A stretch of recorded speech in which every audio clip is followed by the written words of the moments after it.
Tampang ciut, pria ancam pengemudi di Palembang pakai senjata tajam kini ditangkap, ternyata oknum polisi. Tampang ciut pria di Palembang yang viral karena mengancam seorang pengendara mobil menggunakan senjata tajam dikabarkan sudah ditangkap polisi. Dari informasi diterima, pelaku pengancaman ternyata adalah seorang anggota polisi. Informasi ini diketahui dari postingan di akun Instagram @polisi_Palembang, Selasa, tanggal 19 Desember tahun 2023. Pelaku tindak pidana pengancaman yang merupakan oknum anggota Polri telah diamankan oleh Propam Polda Sumsel dan saat ini dalam pemeriksaan penyidik Satreskrim Polrestabes Palembang. Back to basic and proportional. Tulis keterangan beredar.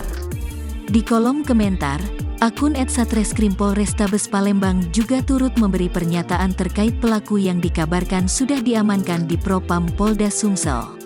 Memang benar, untuk pelaku tindak pidana pengancaman yang merupakan oknum anggota Polri telah diamankan oleh Propam Polda Sumsel dan saat ini dalam pemeriksaan penyidik Satreskrim Polrestabes Palembang, tulisnya. Diberitakan sebelumnya aksi pengancaman dengan menggunakan senjata tajam yang dilakukan seorang pria di Palembang terhadap pengendara mobil kini menjadi sorotan publik sebab videonya viral.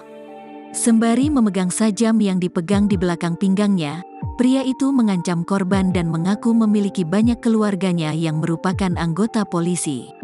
Sementara, korban pengancaman terlihat hanya diam mendengar ancaman tersebut. Korban pengancaman memilih kabur dari lokasi kejadian selanjutnya membuat laporan ke polisi.